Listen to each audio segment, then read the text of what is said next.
Salve rapaziada, quem fala é o Enzo e hoje vamos ter uma entrevista incrível com ele. Se apresente, meu amigo. Oi, meu nome é Coy Carvalho, sou consultor financeiro. Nas redes sociais estou como @Coy Carvalho Consultor.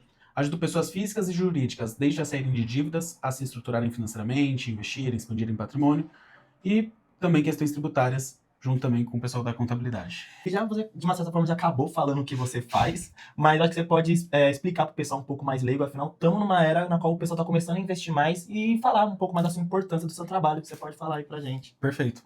O grande problema hoje é que muitas pessoas elas querem investir sem terem um mínimo de reserva de emergência, um preparo financeiro. Então, muitas vezes elas fazem um investimento, deu um prejuízo, deu um imprevisto, o cachorro teve que fazer uma cirurgia, tem que liquidar tudo e muitas vezes está na baixa, ou então paga um tributo que tira menos do que investiu. E aí cria um trauma. Além disso, nós temos um cenário no Brasil hoje muito complexo, que o dinheiro é o segundo maior motivo de separações do país.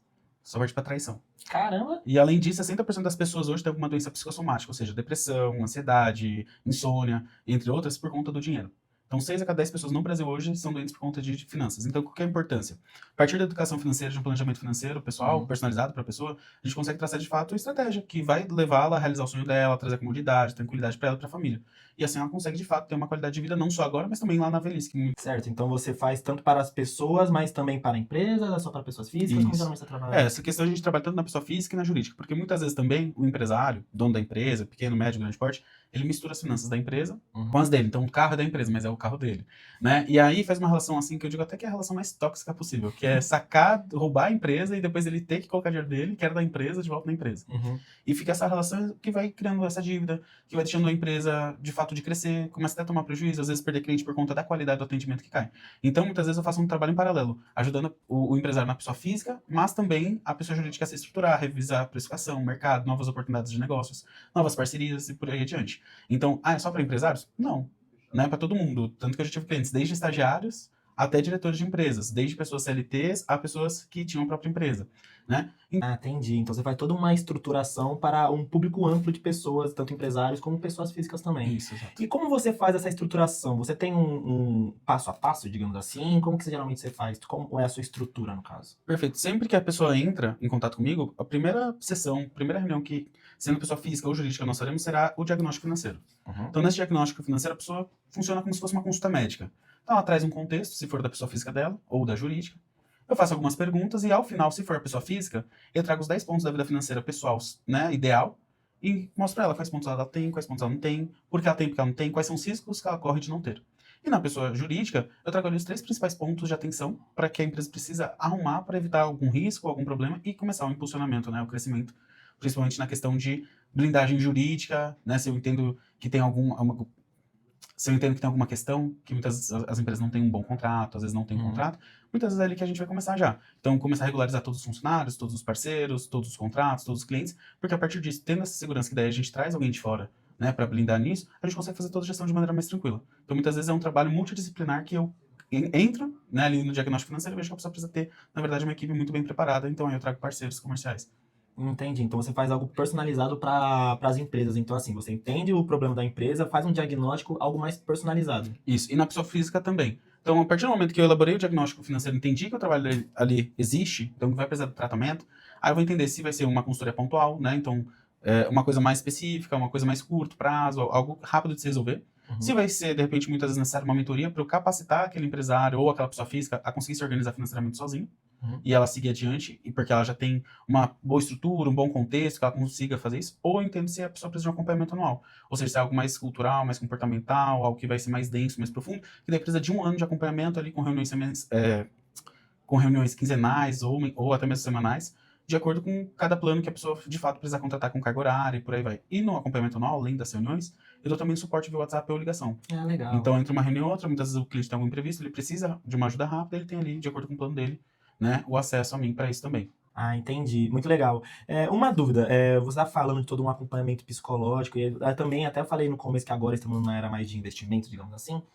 Você acha que esse é o melhor momento para fazer esse começo de investimento, poder ter esse acompanhamento? É agora? Você acha que tipo, o momento do mercado é assim, algo mais o político ou econômico? Como você vê que o melhor momento é agora? E se sim, por quê? Sempre vai ser o melhor momento vai ser agora, porque enquanto você não faz um planejamento, enquanto você não começa, você já está atrás de muita gente. Então você já está deixando de aproveitar muitas vezes uma melhor oportunidade de deixar o dinheiro em um lugar mais seguro, ou muitas vezes que vai ser mais rentável, né, de acordo com o seu perfil. Um fator muito, muito providencial que é assim, as pessoas que vão ganhar R$ 8.000 na aposentadoria, elas não ganham 8 mil hoje.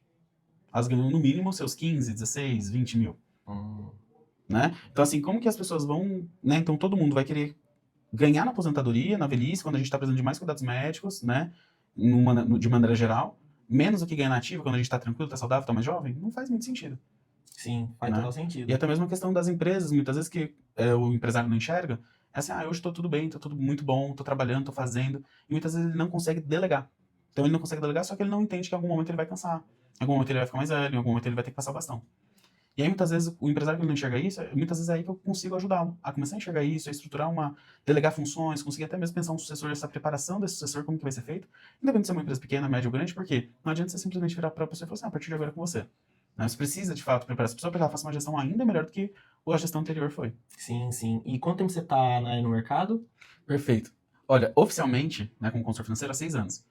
Mas, tem um tempo, mas, assim, fazendo de maneira informal, já tem 9 anos que eu faço isso, porque eu estou no mercado financeiro desde os 18, hoje estou com 28. Desde os 19 que eu invisto meu dinheiro. E desde os 19 que eu aconselho amigos, famílias de amigos, conhecidos a investirem, né, o que eles têm que entender do investimento para eles poderem fazer esse investimento, o que eles têm que entender de planejamento financeiro para eles poderem fazer uma compra melhor, como eles podem planejar uma aquisição de uma casa, de um carro sem pagar tantos juros, né, principalmente como sair de endividamento. Porque muitas vezes a pessoa entra e ela resolve como endividamento. Tô endividado do cartão, vou pegar um empréstimo pessoal para pagar o cartão. Agora eu vou pegar o cartão para pagar o empréstimo pessoal. Agora eu vou pegar o empréstimo pessoal para pagar o cartão de novo. E aí vira uma bola, que uma hora acaba o limite dela, uma hora ela só paga juros, e aí ela fala, agora eu vou renegociar com o banco. E aí o banco vai e coloca mais juros, sem ela ter quitado nada, e ela se compromete o resto da vida. Então, faz uns anos, né? Faz uns 9 anos aí que eu tô... Caramba, na jornada aí muito tempo, né? E nesse meio tempo, claro que você está bastante tempo aí no mercado, então creio que você tem cases tanto de sucesso quanto até os que não, que acaba acontecendo como todo empreendedor, digamos assim. Mas eu acho que minha grande curiosidade é saber qual é o que você considera o seu maior, assim, case de sucesso que você fala, olha, esse eu me superei. Olha, tem uma cliente que eu vi, inclusive, na estrada, fazendo reunião com ela, e aí ela é uma profissional liberal, ela tem a empresa dela, e até então a empresa dela era uma eu-presa. Como assim? Que só ela. Então ela abre o CNPJ, mas é basicamente só ela que faz tudo. Ela é a única funcionária da empresa, praticamente. Basicamente. Isso. E aí, de vez em quando, conta com algum ajudante freelance. E aí ela me encontrou no momento, faz menos de um ano, na verdade, que ela estava devendo para banco, cartão de crédito, empréstimo pessoal, para vários cartões, vários empréstimos pessoais de vários bancos, ao ponto de que ela não tinha mais como pegar e ela pegou com a Jota. Meu Deus. E aí o problema não era a entrada dela. Ela simplesmente não sabia o que ela estava fazendo, nem com a empresa, nem com a vida dela pessoal. E aí, em dezembro, ela quitou a Jota, e alguns outros empréstimos, algumas outras questões. Agora, em junho, ela quita mais 2 dívidas. Até dezembro, ela vai quitar mais de 2 a 3. E ela vai conseguir, assim, respirar melhor. Então, hoje, o estado dela psíquico está muito melhor, porque ela consegue trabalhar mais. Hoje, ela pensa na expansão da empresa dela. Então, ter funcionários, ter uma expansão de equipe, poder levar o nome dela para outras cidades de fato. Então, a gente tem feito esse crescimento na empresa. E na vida pessoal, ela tem conseguido entender como ela pode fazer aquisições melhores. Então, ela começou a ter benefícios das compras delas. Então, o dinheiro vai? Claro que vai, porque a gente vai ter que consumir. Mas em torno, na troca, na volta, ela tem um benefício. Né? Então, a gente já conseguiu estruturar melhor o imposto de renda dela, para ter um histórico melhor, para melhorar a credibilidade dela perante o histórico bancário, então, para ter acesso a créditos melhores. Então, esse hoje é o meu maior case, né? Porque foi o que mais me preocupou por conta de ter a agiota envolvido. Né? Então, quando tem essa questão do risco maior, então pega mais parte emocional, então eu fiquei mais aliviado. Essa hora não tem como o emocional não entrar em jogo, né? Não.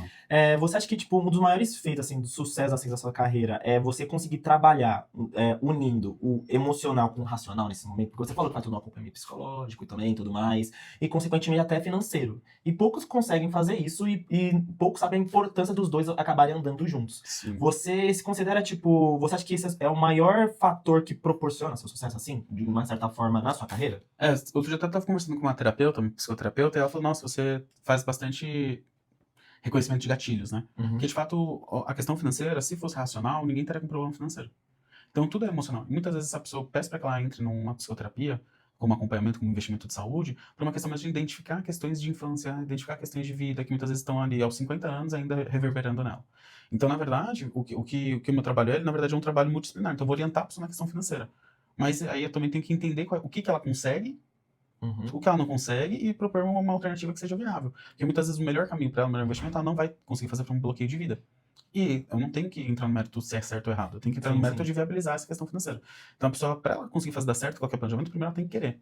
Porque, infelizmente, tem pessoas que falam, eu quero, eu quero, eu quero. Né? Quantas pessoas que a gente não conhece que falam quando são mais velhos? Ah, eu sempre quis ir, sei lá, pra França, eu sempre quis ir pra Disney, nunca fui. E aí você pergunta pra pessoa, tá, mas quanto que era a passagem? Sim. E a pessoa não sabe. Né? Então, muitas vezes as pessoas falam, eu quero muito melhorar a minha vida financeira. Elas vêm, fazem reunião, vêm, faz sentido, elas têm metodologia, gostam, fecham. Na hora que elas têm que começar a executar os deveres de casa, que acabam toda reunião tendo dever de casa, elas não querem, de fato.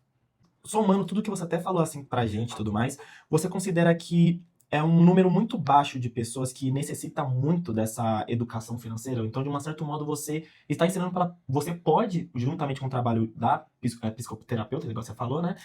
Tá ensinando pela primeira vez para um grande número de pessoas a educação financeira, correto? A psicoterapeuta ela vai ali, de maneira individual, entender a questão emocional que envolve a pessoa, que vai muito além do financeiro. Uhum. Né? No meu trabalho que eu acabo fazendo, eu entendo que as pessoas elas têm que ser educadas. Porque em 2010 nós tivemos uma lei aprovada em âmbito federal que garantia educação financeira nas escolas. Mas até hoje, Pouca gente sabe. poucas escolas têm. Principalmente as públicas. E ainda quando você vai nas escolas que tem, você vê uma educação financeira teórica. Difícil você ir numa escola que tem uma educação financeira prática. Porque assim, na verdade, eles vão poder se preparar para a vida. Então, muitas vezes, o cliente entra comigo porque ele está endividado ou ele está zerado no final do mês, e ele vira depois de... Aí acabou um ano de contrato, muitas vezes, que é o carro-chefe, é o acompanhamento anual. Uhum. Você vai ver, a pessoa fala, não, agora eu quero renovar com você para eu fazer investimento. Agora eu quero virar investidor. Agora eu quero renovar porque eu quero pensar na minha aposentadoria. Agora eu quero renovar. E a pessoa vai dando o tempo dela de ela conseguir trabalhar tudo isso. Porque eu falo, em um ano dá para fazer muita coisa? Depende. Depende da pessoa, porque o meu trabalho ele é de meio. Ele é de orientar, de achar solução, de achar possibilidade. Quem vai fazer isso? O meu cliente. Então cada cliente tem seu tempo. Ah, entendi, perfeito. E até você falou desse negócio de, essa questão de tempo, essa questão dessa educação mesmo. E a gente quer saber, tipo, você de uma certa forma faz esse aconselhamento, esse acompanhamento. Mas a gente quer saber o seguinte, agora uma coisa mais pessoal sua, contando assim mais da sua história. Você falou que você tá aí na caminhada desde os 18 anos, praticamente, que você sempre, de uma certa forma, foi um pouco mais cauteloso referente ao investimento. E a gente quer saber, tipo, como? Onde começou? Tipo, onde veio esse surgimento, esse primeiro brainstorm, tipo, opa, eu acho que é aqui que eu vou começar a investir. É que assim, eu trabalho desde criança. Uhum. Então, quando eu era muito criança, eu fazia propaganda, desfiles, né, pra empresa, tanto na televisão quanto fotos. E aí eu parei de trabalhar mais ou menos com 9 anos, porque é uma área que o mercado de audiovisual fica muito complexo. E eu parei de trabalhar com isso e eu fiquei só estudando. Aí com 12 anos eu queria trabalhar com alguma coisa, comecei a vender salgado no condomínio. Aí, um ano depois, estava vendendo para 8 condomínios. Cada condomínio tinha em média 150, 200 casas. E eu colocava os meus amigos para entregar em troca de salgado. Então, aí, depois disso, eu passei a trabalhar na revista da escola, trabalhei na parte administrativa, passei a trabalhar como monitor de festa infantil para entender que era uma empresa, né, de outra pessoa. E aí, quando tinha 18 anos, eu queria fazer mais coisas. Eu já tinha visto, na verdade, com 12 anos também, no Jornal da Globo, uma vez, uma questão da Forbes Under 30. Eu falei, o que é isso? Aí tinha lá, são pessoas de até 30 anos, quais são os quesitos, né? Pessoas de até 30 anos, que têm R$ 1 milhão em patrimônio, que tiveram algum impacto social e tal. E aí, com 18 anos, eu falei, bom, beleza, então eu tenho que começar a investir, porque se eu só depender do meu trabalho pra eu gerar essa grana, eu vou levar um tempão e não vai dar tempo nem eu querendo até os 30 anos. Então eu comecei a estudar pra entender onde eu investir. E eu comecei a investir por isso. Então aí, para além do meu trabalho, tem uma renda passiva que me gera mais renda para eu poder acumular o patrimônio para tentar atingir essa meta proposta para que sejam os quesitos da Forbes Under 30. Ah, interessante. Pô, eu fiquei até impactado aqui. E então, de uma certa forma, assim, pegando um pouco o que você falou, sempre o ideal é não ter uma renda fixa, é sempre bom haver várias rendas fixas, foi isso que mais ou menos você obteve na época? De uma certa Exato, forma? exato. Eu falo para os clientes, quanto mais fontes de renda nós temos, Uhum. mais seguros nós estamos. Por quê? Se uma fonte de renda tem algum problema e seca, temporariamente, por exemplo, tem emprego e aí esse emprego fui demitido. Ou então, eu tenho uma empresa, essa empresa entrou numa fase de declínio, que é normal das empresas terem uma fase de declínio. Ou então, mas eu aproveito essa fase boa para diversificar, para começar a ter renda passiva, ou então até mesmo começar a ter outras fontes de renda durante esse período que vão me impulsionar, melhor, porque na hora que uma faltar, a outra tem. Então pode até que você reduza um pouquinho o padrão de vida, mas você ainda tem um padrão de vida bacana. Você consegue colocar um investimento para se reinvestir, não contar aquela grana, então se você precisar em algum momento, você conta com aquele rendimento mensal, e assim você consegue ter uma estabilidade maior ao longo dos anos. É uma coisa até engraçada aqui, é por isso que eu acabei te perguntando para você se é o melhor tempo para poder começar a investir.